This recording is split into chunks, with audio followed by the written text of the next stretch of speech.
High বন্ধুরা, welcome back to my channel. আবার আজকে একটা নতুন ভিডিও নিয়ে তোমাদের কাছে চলে এসেছি।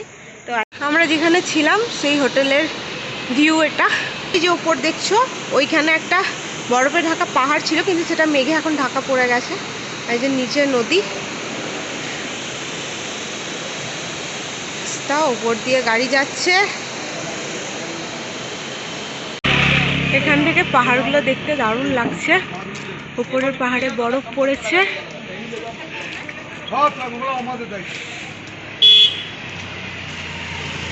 পাহাড় আমরা যতই দেখি না কেন, মানে পাহাড় দেখলে একটা আনন্দ হয় মনের মধ্যে। বল, তো আজকে আমরা তুঙ্গনাথ যাচ্ছি। তো চলো তুঙ্গনাথ গিয়ে তোমাদের সাথে দেখা হবে। পিছনে আমাদের গাড়ি দাঁড়িয়ে আছে, তো গাড়িতে উঠে পড়ি। অনেকটা উঁচুতে উঠেছি আমরা,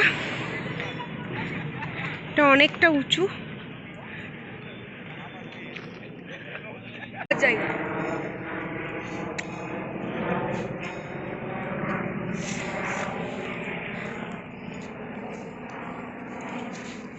কিছু বলবি না? কেন বলবি না? আরে কোথায় না ভুলে যাচ্ছি তো। চোপটা ব্যাকে। তো আমরা এখন চোপটাতে দাঁড়িয়ে আছি। চকটার ব্যাকে ও এটা হচ্ছে, আমরা এখন যাচ্ছি চোপটা। তো চোপটা এটা ব্যাক সাইড। তো এখানে খাওয়ার জন্য আমরা এসেছি, মানে খাওয়া দাওয়া করলাম আর কি। পিছনের দিককার সিনটা বেশ সুন্দর ছিল, তাই খানিক ছবি টবি তোলাম। যে উঁচু পাহাড়। তো এবার আমরা চোপটা যাব, ওখান থেকে আমরা তুঙ্গনাথ যাব। তো চলো এখন যাই, তারপরে গিয়ে তোমাদের সাথে দেখা হচ্ছে। তো চলো আমি এখন তাড়াতাড়ি গাড়িতে উঠে পড়ি।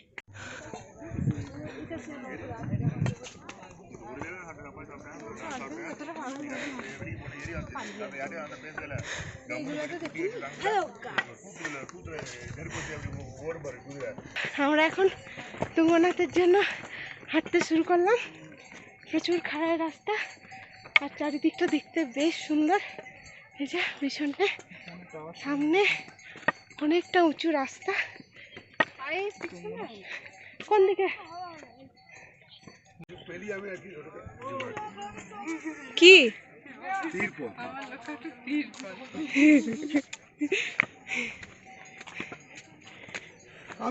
কেমন লাগছে?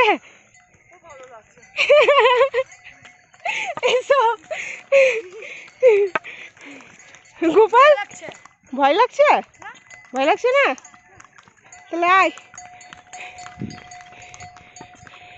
এই যে একজন, হ্যাঁ আসুক না।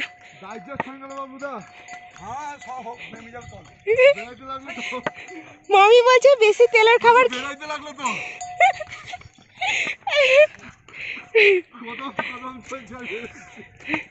সবাই মিলে প্যান্টগুলোকে তুলে নিয়েছে, এগুলো ছবিতে উঠবে।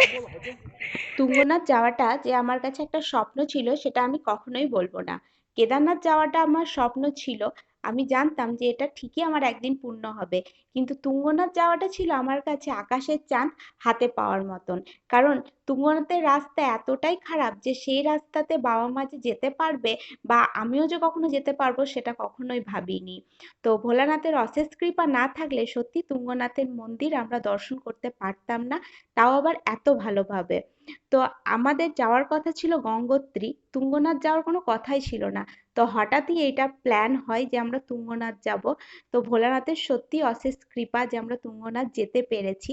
তো তুঙ্গনাথের এই মন্দিরে যে পৌরাণিক কাহিনী আছে, তো বলা হয় যে মহাভারতের যুদ্ধে আত্মীয় হত্যার পাপ থেকে মুক্তি পেয়ে পাণ্ডবরা 5টি মন্দির তৈরি করেছিলেন শিবের আদেশে।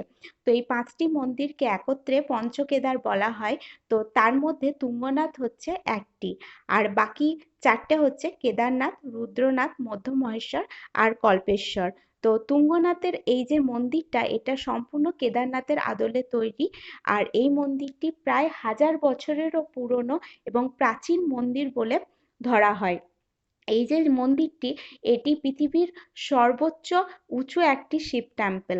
কারণ এই মন্দিরটি প্রায় সমুদ্রপৃষ্ঠ থেকে 12,110 ফুট উঁচুতে অবস্থিত এবং এই মন্দিরের আশপাশগুলি তোমার পাহাড়গুলো দেখলে মনে হবে মন্দিরের একদম নিচে পাহাড়গুলো নেমে এসছে। তো এই মন্দিরের ওপরে আরেকটি মন্দির আছে, সেটা হচ্ছে চন্দ্রশিলা মন্দির। ঠিক তার নিচেই তুঙ্গনাথ মন্দিরটি অবস্থিত। তো মন্দিরের স্ট্রাকচারটা এবং গঠনটা চারিদিকটাই পুরো কেদারনাথের মন্দিরের মতন, এবং কেদারনাথে যেরকম ভৈরবনাথ মা পার্বতী আছে, এখানেও সেরকম আছে। তো বলা হয় যে ভৈরবনাথ শিব মন্দিরকে রক্ষা করেন যখন তোমার 6 মাস এই মন্দিরগুলো বন্ধ থাকে। তো বলে রাখি যে এই যে তুঙ্গনাথ যাওয়ার রাস্তা, সেই রাস্তায় লাইট নেই, দিনের আলোতেই যেতে হয়, দিনের আলোতেই ফিরে আসতে হয়, কারণ এখনো পর্যন্ত ওখানে কোনো ইলেকট্রিসিটির ব্যবস্থা নেই। আর তুঙ্গনাথের রাস্তা ভীষণ খাড়াই। তোমার কেদারনাথের সঙ্গে তুঙ্গনাথের ট্রেকিং এর রাস্তার কোনো তুলনাই হয় না, আমার যা অভিজ্ঞতা হয়েছে। আর এই রাস্তায় তুমি যতই উঁচুতে উঠতে শুরু করবে ততই মনে হবে পাহাড়গুলো নিচে নেমে এসছে। কিন্তু এই রাস্তা ভীষণ ছোট হওয়ার কারণে ঘোড়ার উৎপাত ভীষণ বেশি, যে কারণে আমাদেরকে প্যান্ট গুটিয়ে ওপরে উঠতে হয়। আর বলে রাখি, কোনো কোনো স্বপ্ন যখন অজান্তেই পূরণ হয়ে যায় তখন তার আনন্দটা সত্যিই খুব বেশি। যেমন আমার তুঙ্গনাথের, কারণ কখনোই আমি ভাবিনি যেটা পূরণ হবে, কিন্তু পূরণ হয়েছে। ইচ্ছেটা পূরণ হওয়ার পরেও আমি ভেবেছি যে সত্যি আমি তুঙ্গনাথের মন্দিরটাকে সামনে থেকে নিজের চোখে দেখেছি। তো এই যে আনন্দ, সেটা সত্যি প্রকাশ করার নয়। তো আমরা তুঙ্গনাথ থেকে খুব তাড়াতাড়ি নেমে যাই, বেশিক্ষণ থাকিনি, কারণ সন্ধে লেগে যাবে লাইট নেই বলে। আর নামার সময় যে সৌন্দর্য, সত্যি বলছি, সেটা সামান্য ভিডিও দেখিয়ে মুখে বলে প্রকাশ করা যায় না। মাঝখানে সরু রাস্তা, দুদিকে এত সুন্দর পাহাড়, তার মধ্যে কুয়াশা, আর সেই সময় সূর্যর অস্ত যাচ্ছে, মানে এত সুন্দর, কি বলবো তোমাদেরকে।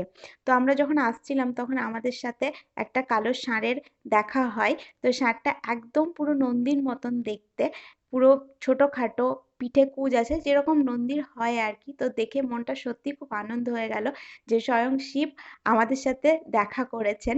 তো যাই হোক, আজকের এই ভিডিওটা আমি এখানেই শেষ করছি। ভালো লাগলে অবশ্যই লাইক, শেয়ার, কমেন্ট করো। বাই।